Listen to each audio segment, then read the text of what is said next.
Good afternoon. My name is Tanya Kappo. I'll just talk a little bit about myself so you know who I am, where I come from, and sort of why I'm doing the sort of things that I've been doing lately.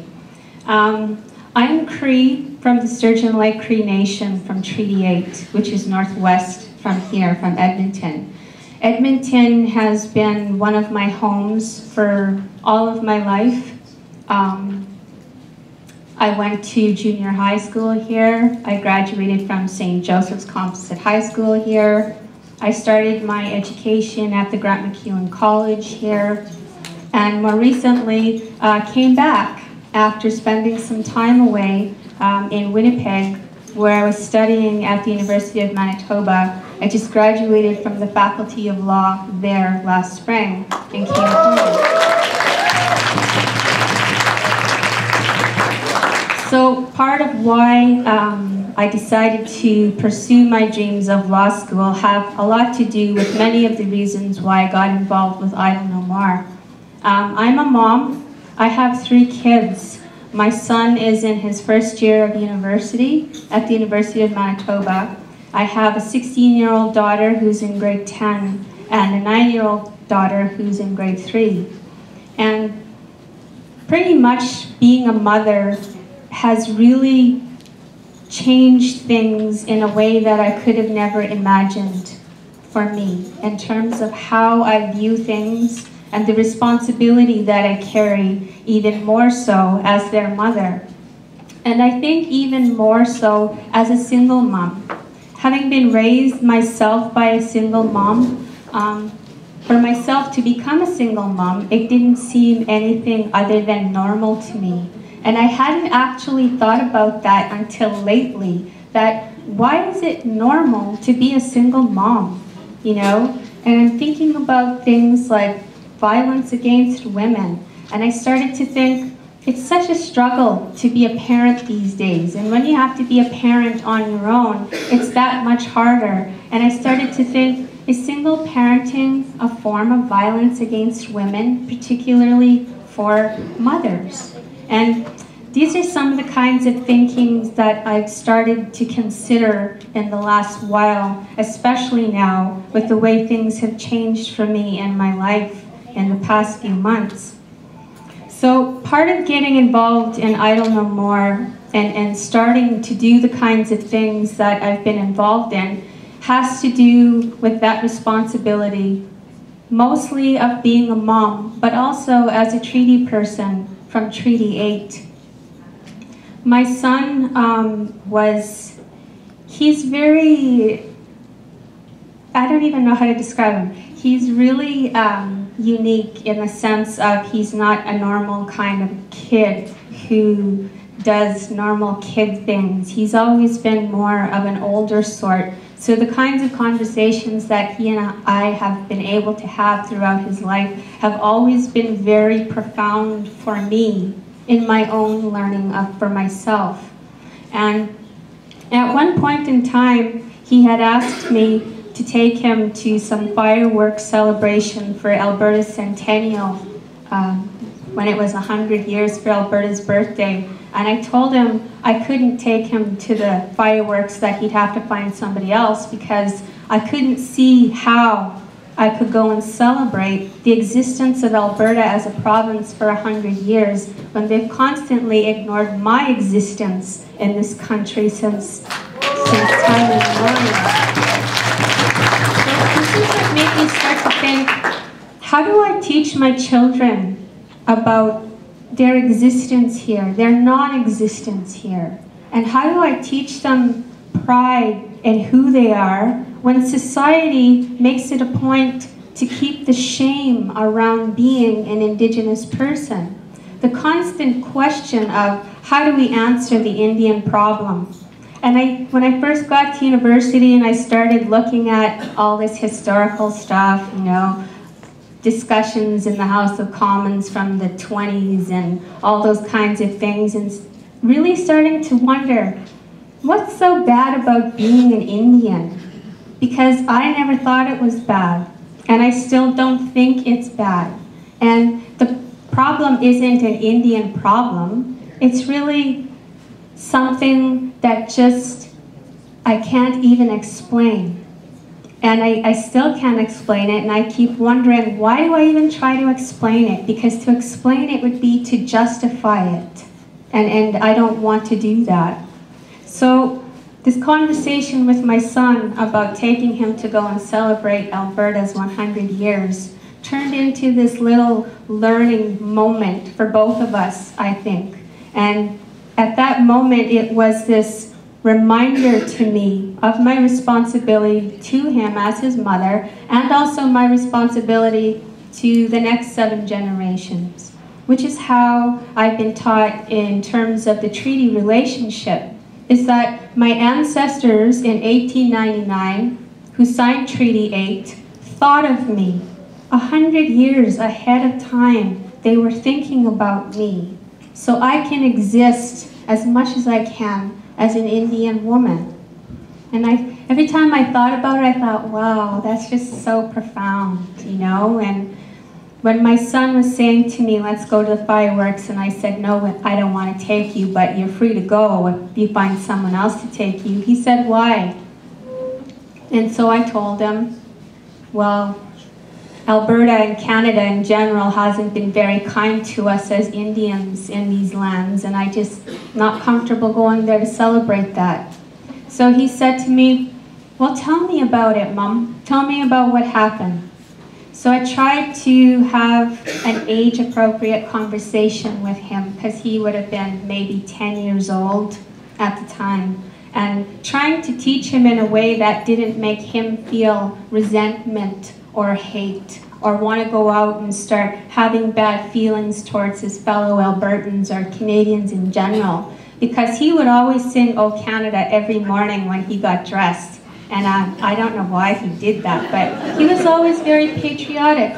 And that was another lesson to me as well, about the relationship, and how innate that is for us as Indigenous people, that even though, you know, we've suffered the kinds of assimilation efforts that we've suffered and continue to suffer, we still come to the table with good intentions, a pure heart, and a clean mind to say, we really want to work on this relationship.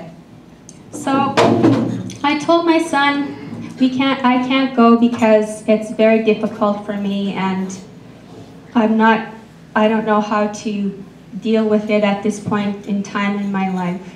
So he says, okay, Mom, that's really fair, but can you tell me then, what are you doing about it?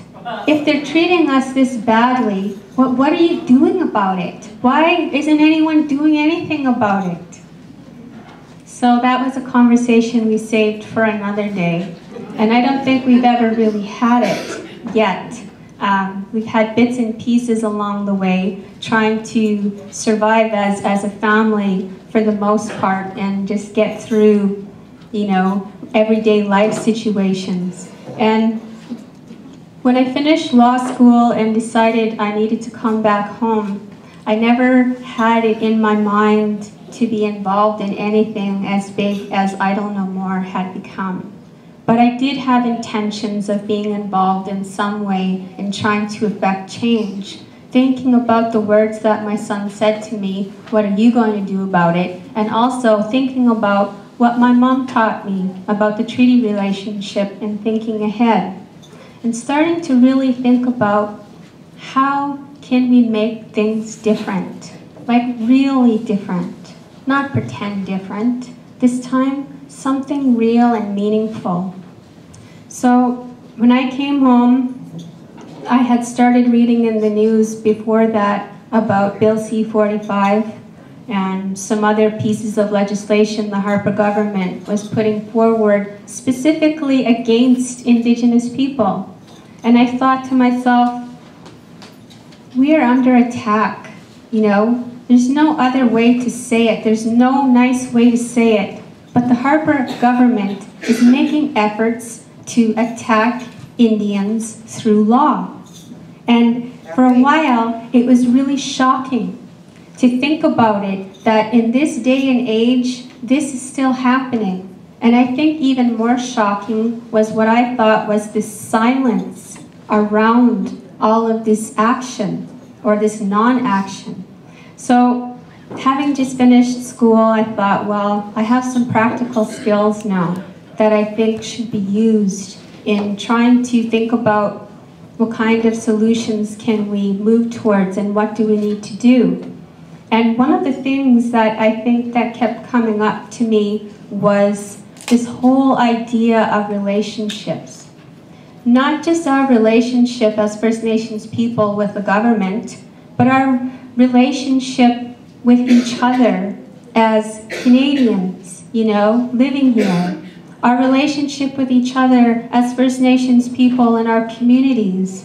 And our relationship with ourselves, more importantly. The residential school and all the other kinds of assimilation efforts over the last 100 years have been very devastating to my people, to my family, to my communities, and even still.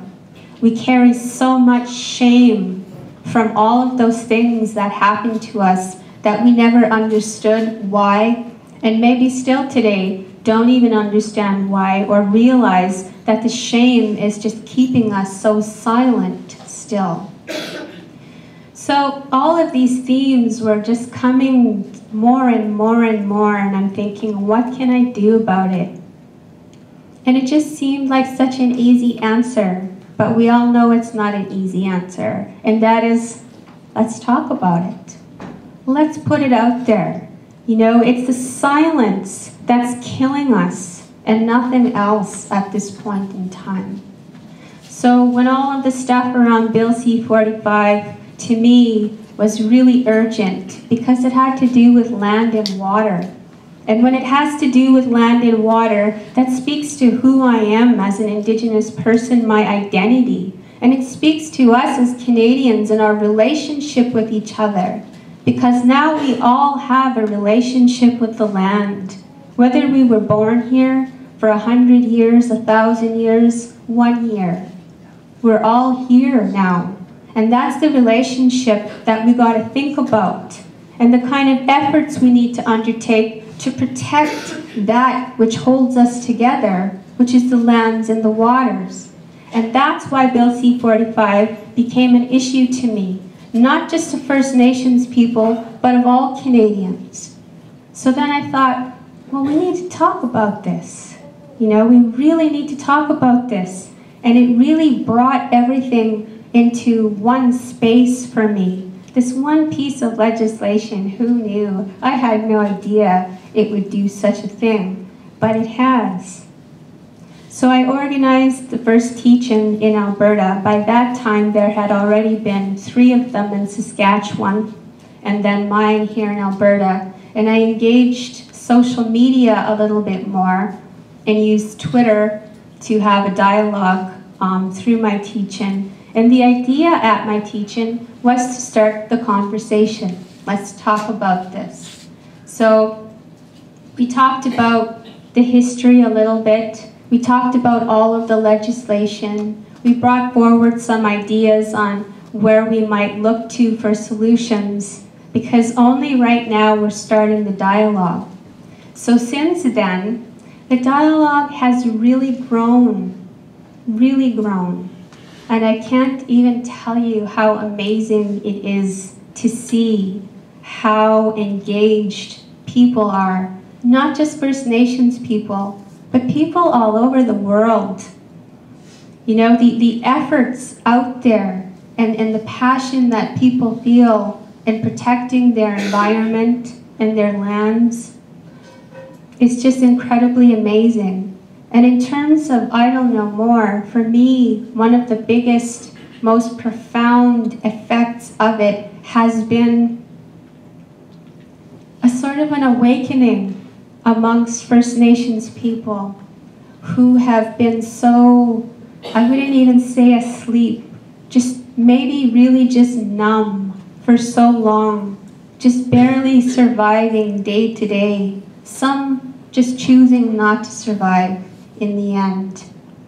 And I think what I've seen Idle No More bring for them has been this amazing awakening this reminder, this place of existence.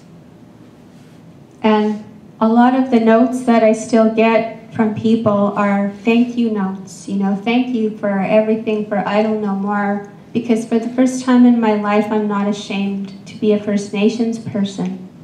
And those kinds of things are really profound. And I think when you look at the movement overall and you see the amount of women that have been at the forefront, it hasn't been a women's movement in the sense of, hey women, let's get together and talk about fighting the government. You know, we have the serious issue facing us right now, not just as First Nations people, but as Canadians. And I think that for me, my response is always as a mother. And I think that that has been, for the most part, the response from many women, is that sense of responsibility to the children and the future generations, and giving voice and opportunity to those who haven't had it in the past. And social media has been really amazing in that regard, because people can finally tell their stories and share thoughts and communicate in ways that they haven't ever been able to. Suddenly, to me, there's been this sisterhood, this unofficial sisterhood of existence, not just amongst Indigenous women, but amongst all women. And that's been the power for me for Idle No More, is this collective sense of responsibility. And not only that, it hasn't been something born from anger, but definitely frustration, but more so coming from a place of love. And it reminds me again of what my mom taught me. They loved me 100 years ago so much that they did this for me. Now it's my turn, because I love them so much 100 years from now, that I have to do something for them. And this is the responsibility, I think, that I carry. And I could never know for sure, is this something I carry just as a woman? Or is this something that we carry as human beings in general? Because I have a son, and he's not a woman, but he definitely feels the same sense of responsibility and duty that I do. So I think that when we think about Women's Day, International Women's Day, my thoughts about it are always, it's a great time to remember the sisterhood, to support each other, and to acknowledge the common struggles that we have. But also very important to acknowledge that within our womanhood, that there's still segments of us who have to struggle extra hard than others. And it's at those points in time that we need to stop and think, as a sisterhood, what do we need to do to help our sisters up a little bit more? Because something still isn't working out for them. And when you think about missing and murdered Aboriginal women, and the fact that I could leave here and become missing and murdered, it's a reality. It's a reality, why? Because I'm brown and because I'm a woman, and for no other reason. And that just really fills me with dread for my own self, that always leaving home and looking around and, you know, having to teach my girls a little bit more personal safety and be aware of your surroundings. Why? They say, why, Mom? You know, they have this trust in society that they shouldn't, but I wish that it was legitimate, but it's not. Because they're brown and because they're girls, I stress out if they're 5 minutes late getting home. Where are they? Why haven't they called yet? And in all of these things that we face. So this is some of the things that we need to think about on International Women's Day and every day. What more can we do to support each other? Because when I hear of instances like your story of going to the strike, and I understand those kinds of struggles, and those kinds of things are things that we should all be able to support. But when there's still some of us who struggle just to survive, it makes it impossible to come out and support you, even though we do. So I think I'll just end there and just let you know that the work is continuing with Idle No More.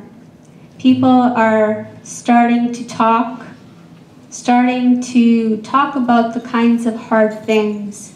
Because I know for me, one of the things that I'm really interested personally in making more of an effort to is creating this space for ladies and women and girls to talk about their stories, to talk about their amazing stories of survival, of how they, as a single mother, have struggled for so long, survived such abusive situations, but are still here, wanting to help, wanting to give.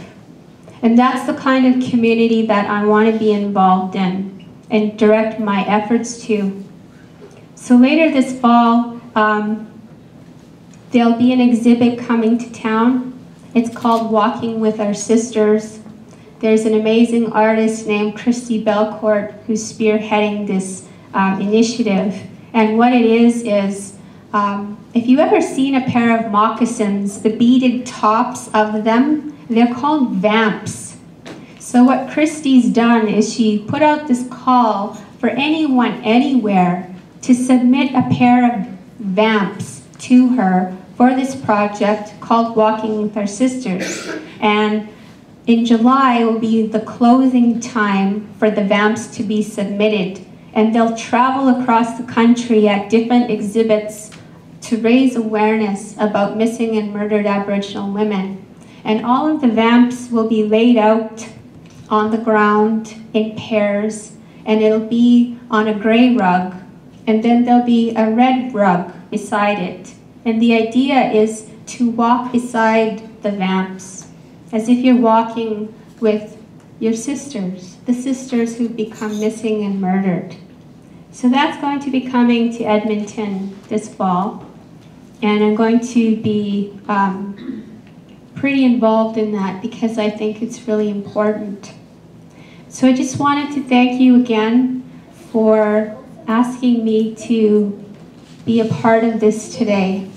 I've recently just returned back to Edmonton, so I'm starting to get a bearing of the community again and who's who, and I'm really happy to be back. Thank you.